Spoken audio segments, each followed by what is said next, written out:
Captain Elena Voss stood on the bridge of the Prometheus and watched the stars through the viewport. She had been in space for 12 years now, but the view still made her feel small. Humanity had joined the galactic community only 37 years ago, and most aliens still treated humans like dangerous children who had just learned to walk. The ship's communications officer turned to her. "Captain, we're approaching Tarsus 9. The Kresh mining team is ready to meet us." Elena nodded. The Kresh were an insectoid species that most of the galaxy treated like mindless workers. They had 6 limbs, compound eyes, and chitinous bodies that made humans uncomfortable at first. But Elena had worked with them for 3 years now, and she knew the truth. The Kresh were not stupid. They were brilliant. "Good," Elena said. "Tell them we'll be landing in 20 minutes. Tarsus 9 was a frontier world, far from the core systems where the powerful alien species lived. It was a mining planet, rich in rare metals that both humans and Kresh needed. The two species had started working together here 2 years ago, and the partnership had been surprisingly successful as the Prometheus descended through the atmosphere." Elena thought about how much had changed. When humans first met the Kresh, everyone expected nothing special. The Kresh had been servants and workers for 6,000 years. Every species in the galaxy used them for manual labor. Nobody asked if they wanted something different. But humans were new to the galaxy. They didn't know all the rules yet. They didn't know they weren't supposed to talk to the Kresh like equals. The ship landed near the main mining complex. Elena walked down the ramp and saw Zikthara waiting for her. He was a nest thinker, which meant he was one of the Kresh who coordinated the work of thousands of others. His antenna twitched in the gesture that Elena had learned meant greeting. "Captain Voss," Zikthara said in his clicking, whistling voice. The translator device on Elena's collar turned it into words she could understand. "The new mining sector is ready. We have also completed the defense calculations you requested." Elena smiled. Defense calculations. That was something the galaxy thought the Kresh couldn't do. But Zikthara had a mind for mathematics that put most human computers to shame. He could see patterns and connections that took Elena hours to understand. "Show me," she said. They walked through the mining complex together. Human workers operated heavy machinery, while Kresh teams coordinated the extraction with perfect timing. It was beautiful to watch. Humans were good at adapting and solving unexpected problems. Kresh were masters of organization and planning. Together, they worked better than either species could alone. Zikthara led Elena to a control room. Holographic displays showed the entire mining operation and the space around the planet. "We have detected 17 ships entering the system," he said. "They are raiders. They will arrive in 4 hours." Elena felt her stomach tighten. Raiders were common on frontier worlds. They attacked mining operations, stole whatever they could carry, and killed anyone who resisted. "How many fighters do we have?" 8 human pilots and 43 Kresh support craft, Zikthara replied. "The raiders have superior numbers and firepower. But we have something they don't," Elena said. She looked at the tactical display. "We have perfect coordination." For the next 4 hours, Elena and Zikthara planned their defense. It was like playing chess with a grandmaster who could think 100 moves ahead. Zikthara showed her patterns in the raiders' approach that she would never have seen. Elena suggested tactics that made Zikthara's antenna quiver with what she had learned was excitement. When the raiders arrived, they expected an easy target. What they got was a nightmare. Human pilots flew in aggressive, unpredictable patterns that made them impossible to track. But they weren't alone. Every human ship had 6 Kresh support craft around it, linked through a hive mind connection that let them move as one. When a raider tried to target a human pilot, the Kresh ships were already moving to intercept. When the human pilot needed to reload or repair, the Kresh covered them perfectly. The raiders had 17 ships. The defenders had 8 human fighters and 43 crash support craft. But the defenders fought like a single organism with 48 minds working together. The battle lasted 37 minutes. 12 raider ships were destroyed. 5 retreated with heavy damage. The human crash force lost 2 support craft and had 3 damaged fighters. No one died. Elena stood in the control room afterward, breathing hard, her hands shaking with adrenaline. Zikthara stood beside her, his antenna waving in complex patterns that meant pride and satisfaction. "We should report this to the Galactic Council," Elena said. "They will not believe it," Zikthara replied. "They will think it was luck." Elena looked at him. In the 3 years she had known Zikthara, she had learned to read his body language. She saw something in his posture now that she had never seen before. Hope. What if we proved it wasn't luck? Elena asked, "What if we made this official? A real alliance between humans and Kresh, military and economic cooperation. Full partnership." Zikthara was silent for a long moment. His compound eyes reflected the lights of the control room. "My people have been servants for 6,000 years, he said quietly. "The galaxy believes we are only good for following orders. If we form an alliance with humans, if we show that we can fight and think and plan, the other species will be angry. They will see it as a threat." "Good," Elena said. "Let them be angry. Let them see what's possible when you treat people like equals instead of tools." 6 months later, Elena and Zikthara stood before the Galactic Council on Seat Prime. The chamber was enormous, with representatives from 12 dominant species sitting in a circle around them. The beings before them were ancient and powerful. Some were energy creatures that glowed with light. Others were massive reptilians or crystalline beings that sang instead of speaking. Elena held a datapad with records of 3 territorial disputes. In each one, human crash forces had won against species that had been in space for thousands of years. In each one, they had won with 0 casualties. "We propose a formal alliance," Elena said, her voice steady. "The Human Crash Alliance. Full military and economic cooperation between our species." The council chamber filled with sounds that the translator interpreted as laughter. The Talgrash speaker, an energy being that looked like a floating ball of purple light, spoke in a voice that boomed through the chamber. "You are children playing at war," the speaker said. "This is nothing. A curiosity. In 1 year, you will be forgotten." Elena looked up at the alien beings who ruled the galaxy. She thought about Zikthara and his people, who had hidden their intelligence for 6,000 years just to survive. She thought about humanity, still trying to find its place among the stars. "We'll see," Elena said. She and Zikthara walked out of the council chamber together. Behind them, the laughter continued. But Elena wasn't worried. She knew something the council didn't know yet. The galaxy was about to change. 2 years had passed since the Galactic Council laughed at Elena and Zikthara. They weren't laughing anymore. In the Grand Chamber on Seat Prime, the council representatives gathered for an emergency session. The Telgresh speaker floated at the center, its purple energy pulsing with agitation. Around it sat the other dominant species, the reptilian Saros Empire, the telepathic Mindweavers, the crystalline Harmonic Collective, and 8 others who had ruled the galaxy for 10,000 years. "Show them the reports," the speaker commanded. A holographic display filled the center of the chamber. It showed star charts with highlighted sectors.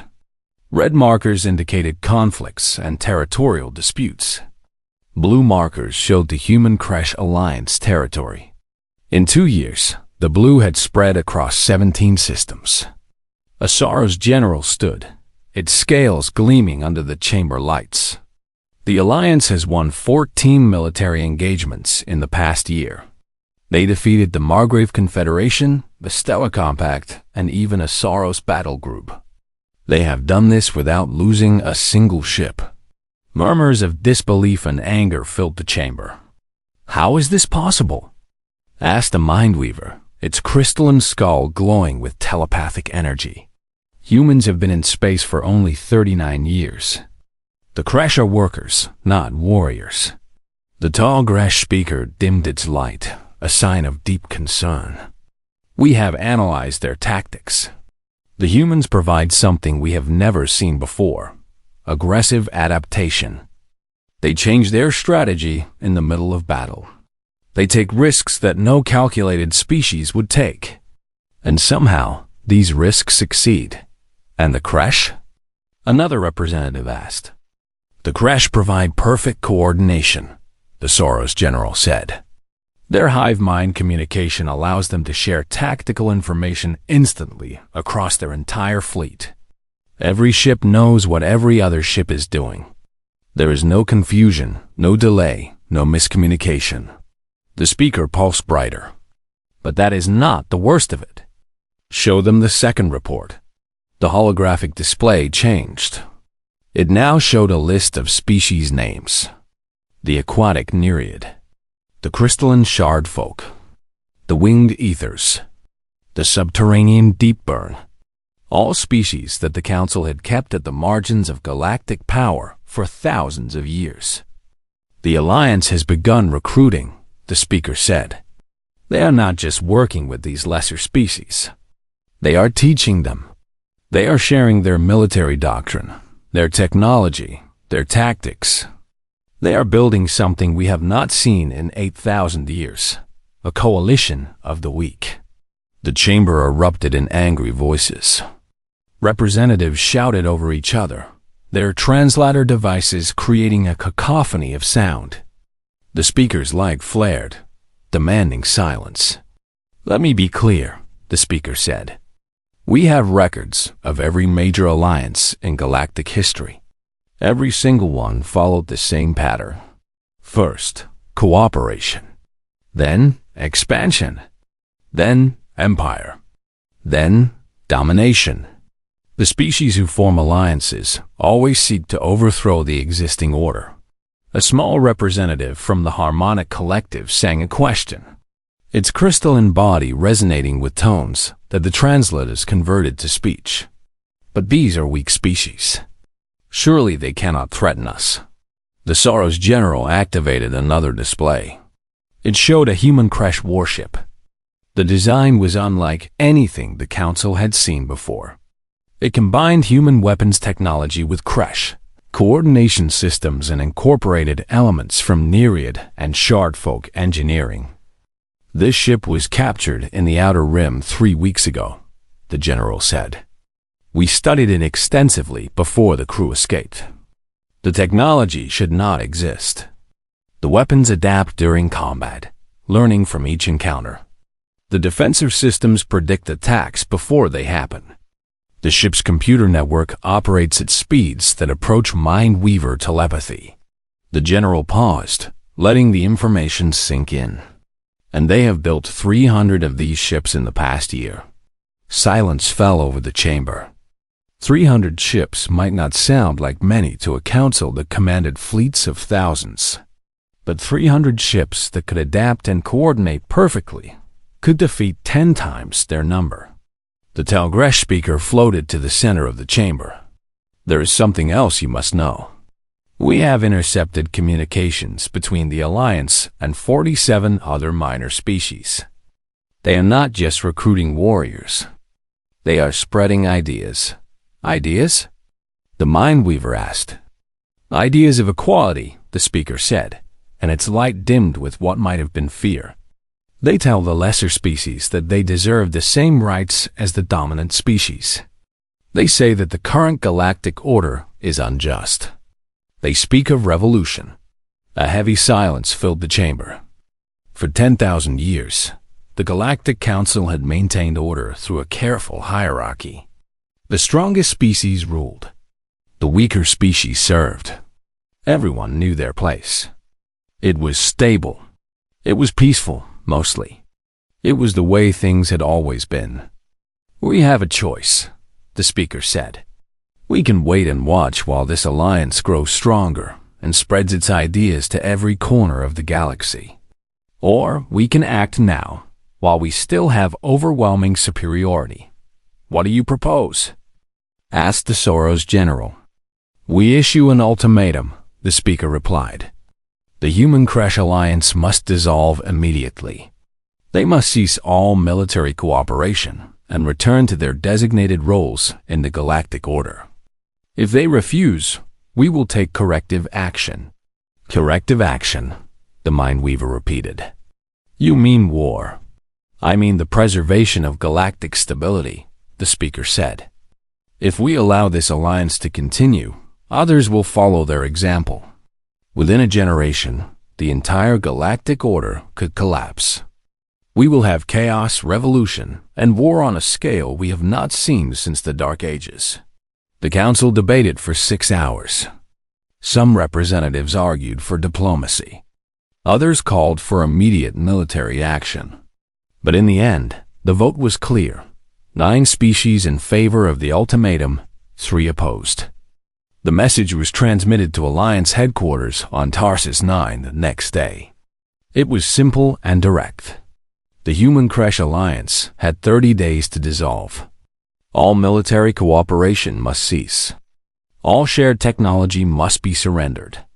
The humans in Crash must return to separate development, limited to their designated territories.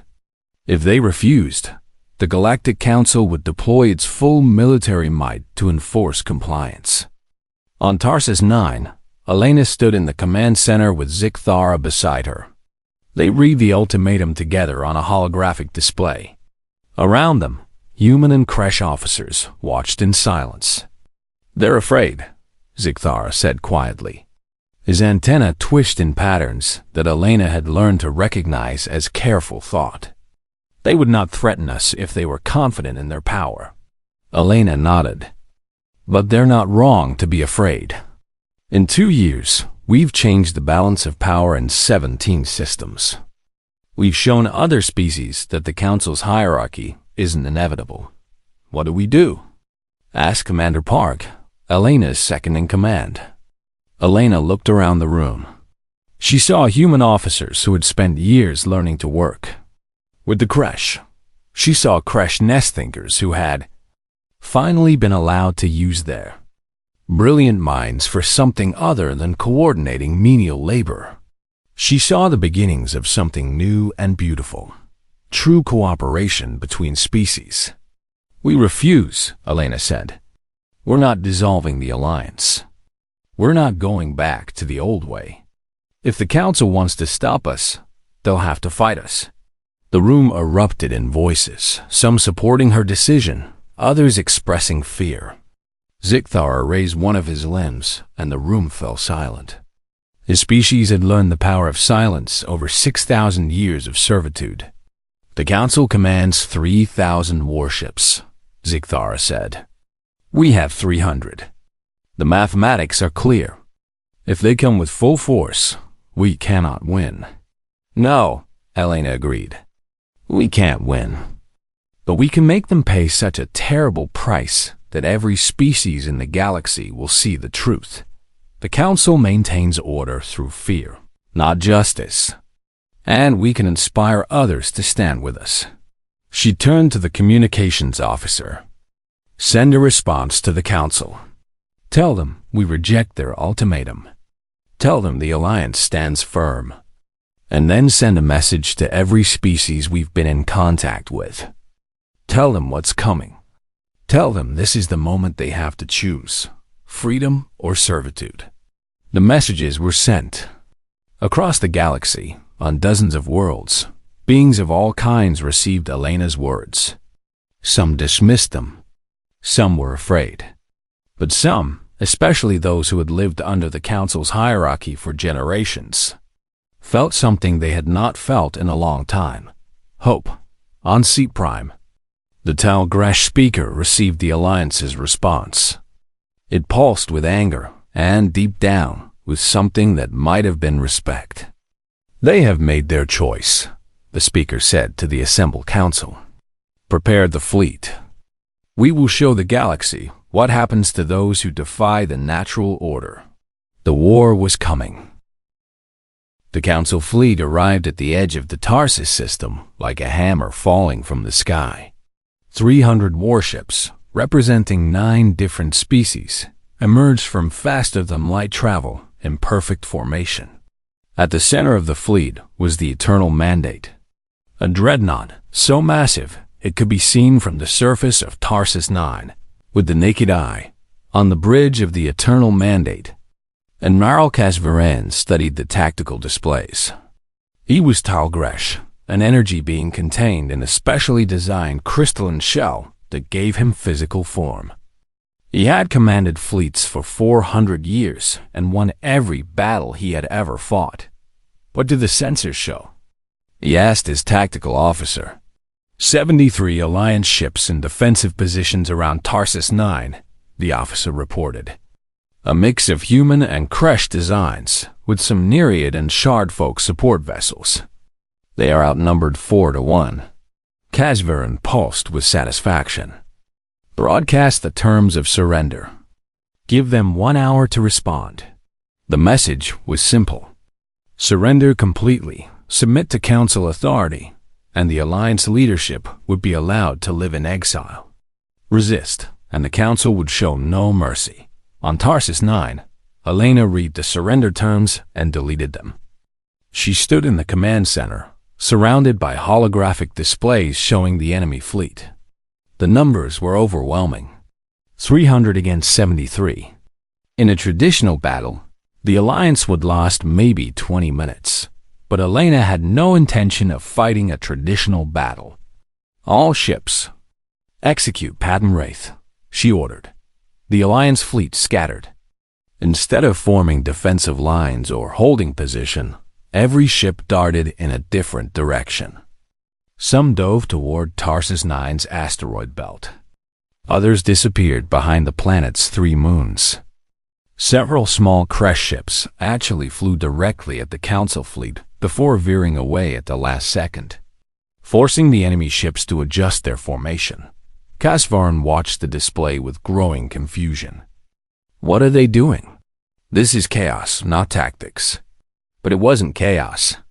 Every Alliance ship knew exactly where every other ship was going. The Crash Coordination Network linked them all, sharing position and velocity data faster than light. To the Council fleet, it looked like madness. To the Alliance, it was a dance they had practiced 100 times. The first Council ship to break formation and chasen, Alliance vessel learned the price of that mistake. 3 human fighters that had been hiding in the asteroid belt emerged and hit it from 3 different angles. The Council ship's shields held, but before it could respond, a dozen Kresh support craft swarmed it, firing coordinated strikes at the exact same point on its hull. The shields collapsed. The ship went dark. 1 enemy vessel disabled, reported Commander Park from her fighter. Kresh salvage team is already on approach. Kasvaran's energy form flared with anger. All ships maintain formation. Do not pursue individual targets. But maintaining formation meant moving slowly and predictably. The Alliance ships were fast and erratic. They would appear from behind asteroids, fire a volley, and disappear before the Council fleet could respond. Nereid ships released clouds of flash-frozen ice particles that blinded sensors. Shardfolk platforms grew and adapted, learning the frequency of Council shields and adjusting their weapons accordingly. The battle that Kasvaran expected to win in hours stretched into days, then weeks. The Council fleet had superior numbers and firepower, but the Alliance had something more valuable: perfect knowledge of the battlefield. Every disabled Council ship was immediately salvaged by Kresh engineering teams. Within hours, the Alliance knew the weaknesses of Council technology. They adapted their tactics. They modified their weapons. They learned, and they made the Council fleet pay for every meter of space. 3 weeks into the battle, Kasvaran stood on his bridge and looked at the casualty reports. 87 Council ships destroyed or disabled. The Alliance had lost 41 ships, but they were making the Council bleed for territory that should have been conquered in a day. "This is impossible," his tactical officer said. "They should have broken by now. They should have retreated." "They have nowhere to retreat to," Casverin replied. "But more importantly, they believe they can win. Somehow, against all logic, they believe." He was right. On the surface of Tarsus 9, Alana coordinated the defense from a bunker deep underground.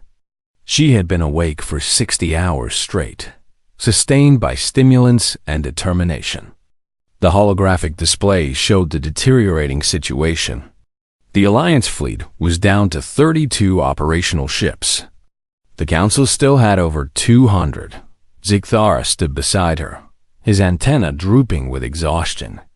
"We have delayed them longer than anyone thought possible," he said. "But we cannot hold much longer. You should order the evacuation."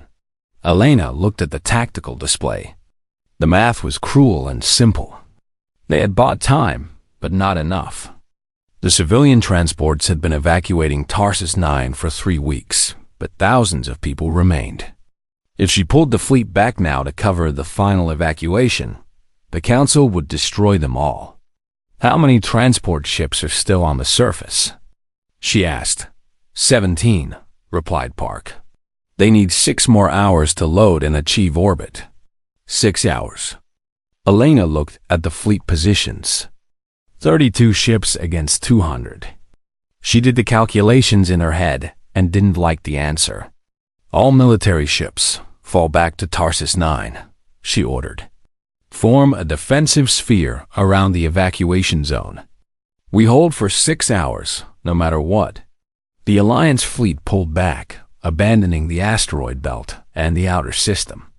They formed a tight sphere around the planet, every ship overlapping its defensive fields with its neighbors.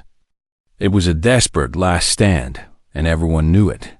Casverin saw the Alliance fleet fall back and knew the moment had come. All ships advance. Maximum firepower.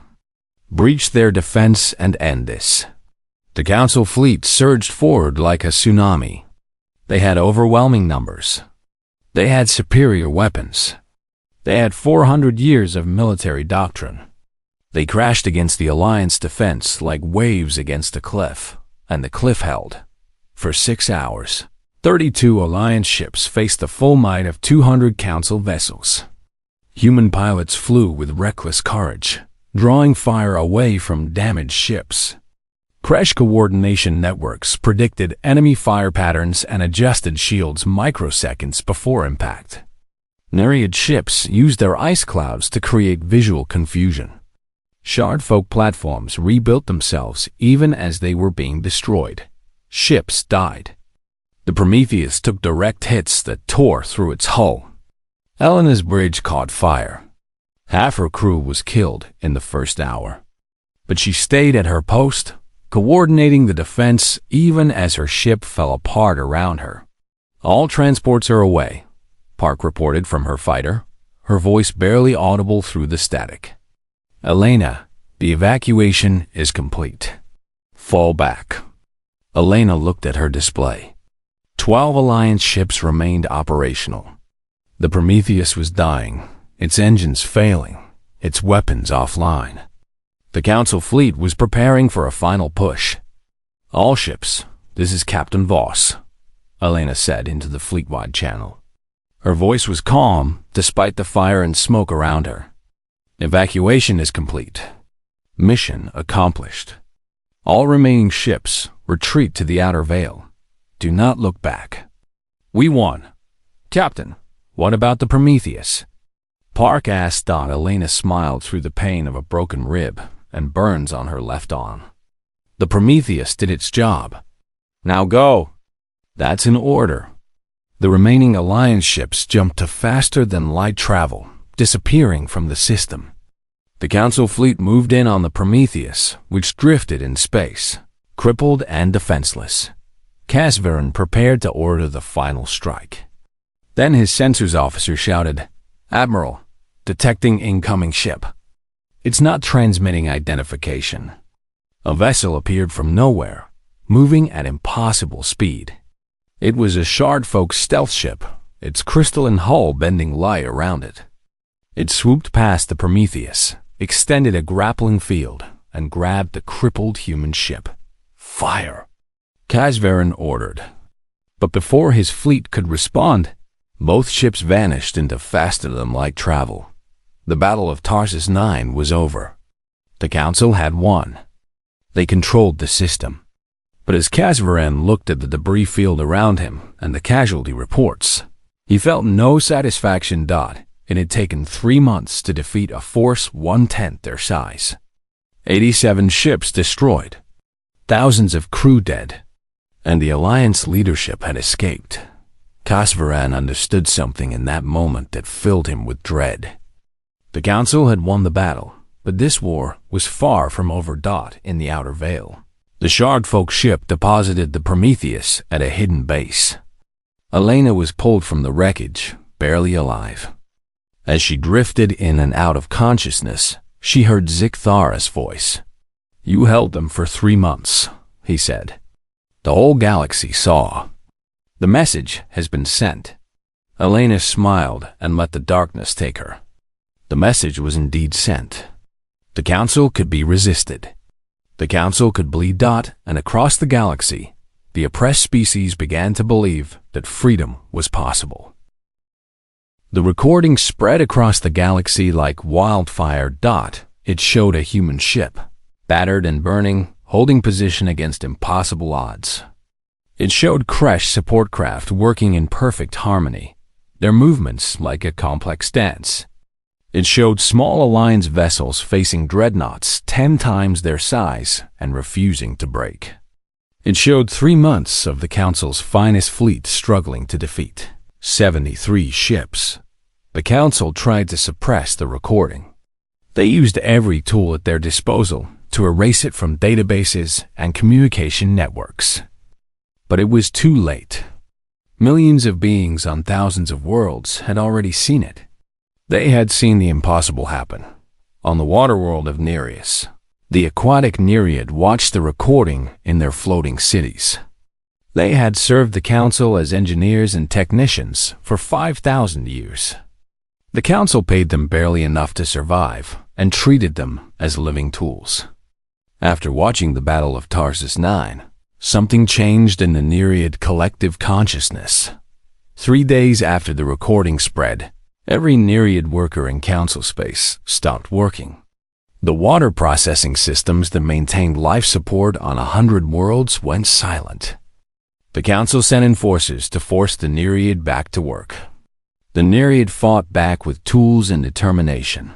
On the crystalline world of Shardhome, the Shardfolk had built the communication networks that connected the entire galaxy. They were paid little and respected less. After seeing the recording, they made a decision. The communication networks failed simultaneously on 73 Council worlds. When the Council demanded they fix the networks, the Shardfolk refused. On mining colonies throughout the Outer Rim, Kresh workers put down their tools. They had watched their cousins fight alongside humans as equals. They wanted the same. When Council overseers tried to force them back to work, the Kresh used their hive mind coordination to resist. Thousands moved as one, and suddenly they were not helpless workers, but a unified force. Within 2 weeks of the Battle of Tarsus 9, 73 worlds were in open rebellion. On C Prime, the Galactic Council met in emergency session. The chamber that had once been filled with confident rulers now echoed with angry and frightened voices. "This is unprecedented," the Mindweaver representative said, its crystalline skull pulsing with telepathic stress. "We have never faced simultaneous rebellions on this scale." The Sorrow's general displayed tactical maps. Red markers indicated rebellious worlds. There were so many red markers that some sectors looked like they were bleeding. "We are deploying military forces to suppress the uprisings, but our fleet is spread thin. The Battle of Tarsus 9 cost us dearly." The Talgresh speaker floated at the center, its purple light dimmed with worry. This is what I warned about. The Alliance has not been defeated. They have become martyrs. They have inspired the very revolution we sought to prevent. Where is the Alliance leadership? Demanded a reptilian council member. Where are the humans in Kresh? If we destroy them, perhaps these rebellions will lose hope. We don't know, the Soros general admitted. Our scouts have searched the sectors where they retreated. They found nothing. It's as if they disappeared. The Alliance had indeed disappeared, but not in the way the Council thought. In the Outer Veil, that dangerous region of space that the Council had abandoned as worthless, the Alliance had found something extraordinary. Elena woke in a medical facility 3 weeks after the Battle of Tarsus 9. Her injuries were severe but healing. Zikthara stood beside her bed, his antenna twitching in the pattern she recognized as relief. Where are we? Elena asked, her voice rough. Somewhere the Council would never think to look, Zikthara replied. Commander Park will explain. Park entered the room, her expression excited despite the exhaustion on her face. Captain, you need to see this. We found ruins. Ancient ruins. And they're incredible. Elena was helped to a transport that took her deep underground. The tunnel system was vast, carved from solid rock with technology that left no tool marks. They emerged in a cavern so large that Elena couldn't see the far wall. And filling that cavern were structures, machines, and data storage devices that looked thousands of years old. What is this place? Elena asked. We call them the predecessors, Park said. They were here before the current Galactic Council, before the Talgresh and the Soros. These ruins are at least 10,000 years old. Zikthara's antenna moved in complex patterns. We have accessed their data archives. The information we found changes everything. They led Elena to a control center where holographic displays showed ancient text being translated by Alliance computers. Human linguists worked alongside Kresh mathematicians and Shardfolk communication specialists, piecing together a civilization's history. The story the archives told was shocking. The predecessors had created the Galactic Council 10,000 years ago as a union of equals. Every species, regardless of size or strength, had an equal voice. Technology was shared. Resources were distributed fairly. The galaxy was peaceful and prosperous. Then came the betrayal. 8,000 years ago, the Talgresh and a coalition of powerful species staged a coup. They rewrote the Council's founding documents. They suppressed the historical records. They created the hierarchy that had ruled the galaxy ever since. And they hid all evidence of the predecessors' true vision. They lied, Elena said quietly. For 8,000 years, they lied about what the Council was supposed to be. Yes, Zikthara replied. The current Council is built on a foundation of deception. The hierarchy they claim is natural order is actually theft of power. Elena looked at the archives. She thought about the rebellions happening across the galaxy. She thought about species that had served for thousands of years, never knowing they were meant to be equals. We need to tell everyone, Elena said. We need to show the galaxy the truth. There's more, Park said. She activated another display. The predecessors left technology, weapons and defensive systems based on principles the Council has forbidden. They banned this technology specifically because it would allow smaller, weaker species to defend themselves against larger ones. Over the next 3 months, the Alliance worked in secret. Human engineers studied predecessor weapons technology. Kresh coordinators analyzed the defensive systems. Nereid specialists figured out how the power systems worked.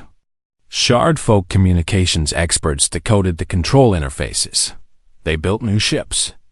Not copies of predecessor designs, but something better.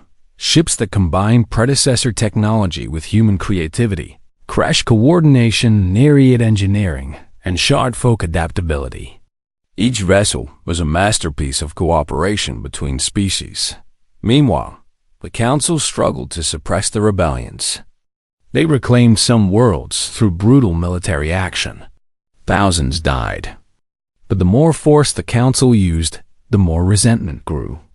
On worlds that had been loyal for millennia, beings began to question whether the Council deserved their loyalty. Secret communications networks, maintained by Shardfolk sympathizers, spread information about the Alliance. Rumors said the humans and Kresh had found ancient technology. Stories told of new weapons that would change the balance of power. Some dismissed these rumors as fantasy.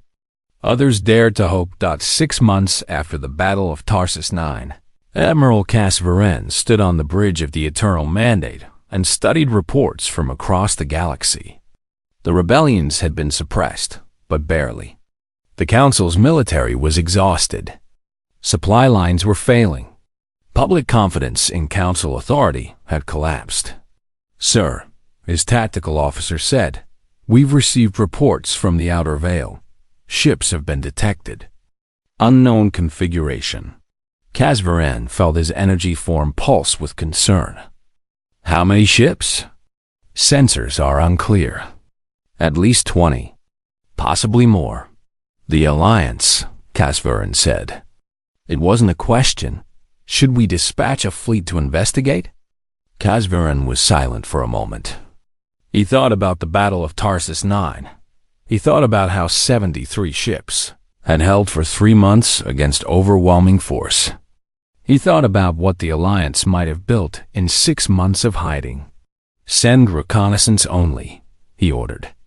"Do not engage. We need to know what we're facing."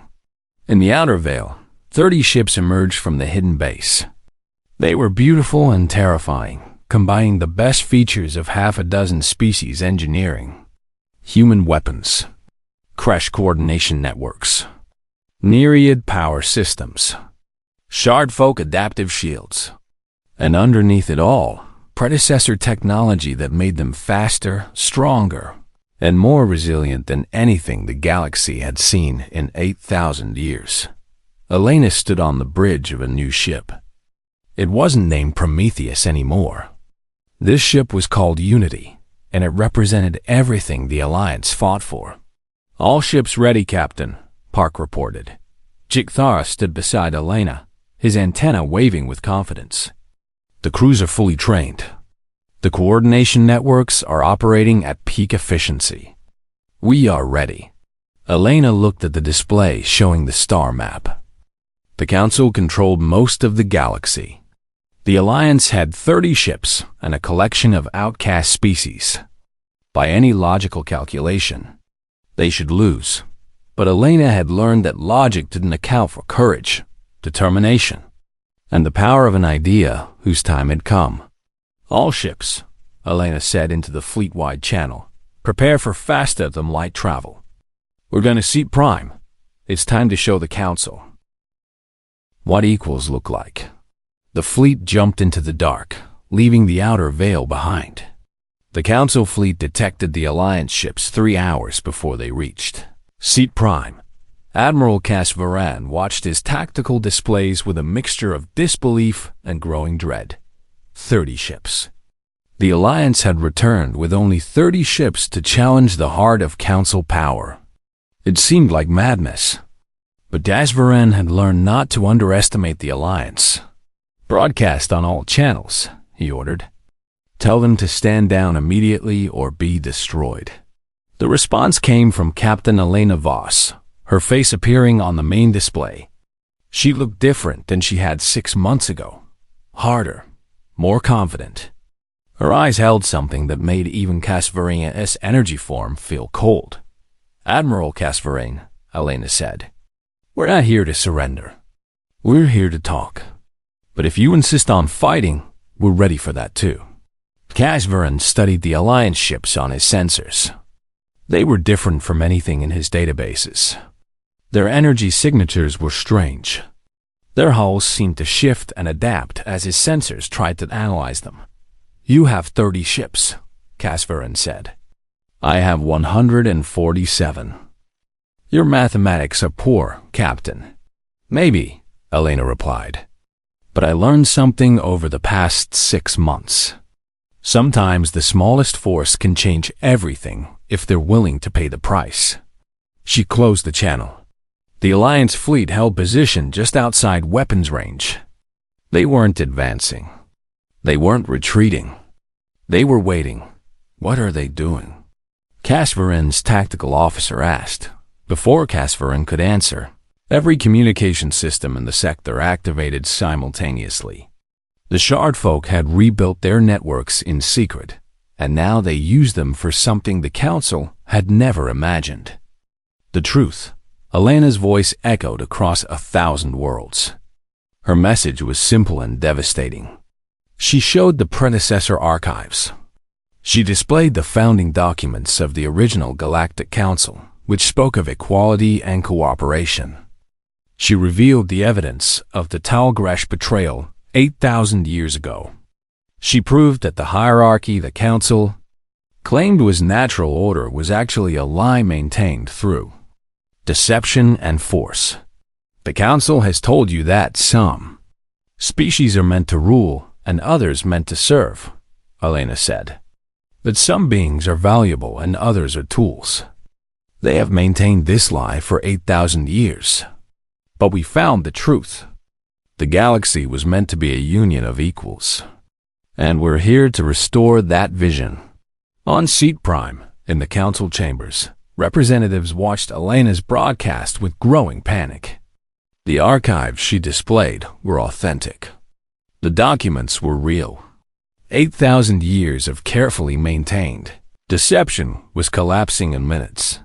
The Talbresh speaker's light flared with desperate anger. Shut down the broadcast. Block the transmission. But it was too late. The message had reached every corner of the galaxy.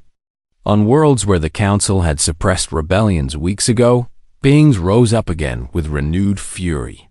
On loyal Council worlds, citizens began to demand answers. Why had they been lied to? What else wasn't true? Admiral Casvarin, the speaker, commanded through the military channel, destroy those ships immediately. End this now.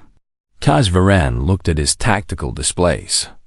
30 Alliance ships against 147 Council vessels. He had overwhelming superiority.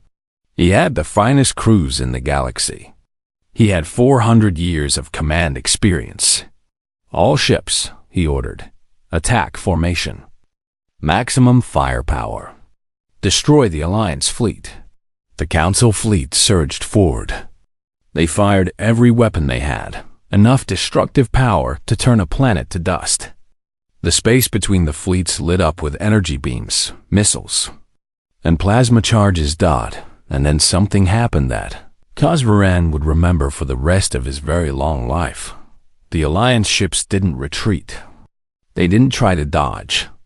They activated defensive systems based on predecessor technology, and the Council's weapons simply stopped working. Energy beams refracted harmlessly. Missiles forgot their targets. Plasma charges dissipated before impact. The Alliance ships moved forward through the barrage like ghosts. They reached the Council fleet and opened fire. The battle lasted 17 minutes. It was the most one-sided engagement in recorded galactic history. Alliance weapons, designed by the predecessors to punch through any defense, tore through Council shields like they weren't there. Crash coordination networks meant that every Alliance ship knew exactly where every Council ship would be before it got there. Human tactical creativity combined with predecessor technology created attack patterns the Council had no defense against. Casvarin watched in horror as his fleet was systematically dismantled. Not destroyed, the Alliance was careful about that. They disabled engines. They knocked out weapons. They crippled ships without killing crews. But they made it clear that they could have killed everyone if they had chosen to. All ships, cease fire. Casvarin ordered when only 43 of his vessels remained operational. Retreat to defensive positions. The Council fleet pulled back, battered and broken. The Alliance ships held position, making no move to pursue. Elena's face appeared on the display again. "We could destroy you," Elena said quietly. "We have the weapons. We have the technology. We could burn the Council fleet to ash and dance on the ruins. But that would make us no better than you." She paused, letting her words sink in. "We're broadcasting this battle to every world in the galaxy. Everyone can see that the Council's military might has been broken. Everyone knows the truth about the predecessor betrayal. You can't lie anymore. You can't rule through fear anymore. So here are our terms." Elena's image was replaced by a document that appeared on displays across the galaxy. It was a new charter for the Galactic Council, based on the original predecessor vision. Every species would have equal representation. Technology would be shared. Resources would be distributed fairly. The hierarchy would be abolished. The age of servitude was over. "Reorganize the Council according to these principles," Elena said, "or we will dismantle your empire world by world until nothing remains of the old order. You have 1 week to decide."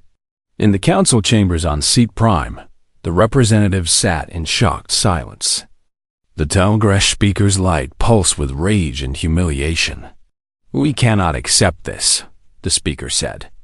"We cannot surrender 8,000 years of order to a group of upstart species. We will rebuild our fleet. We will crush this rebellion."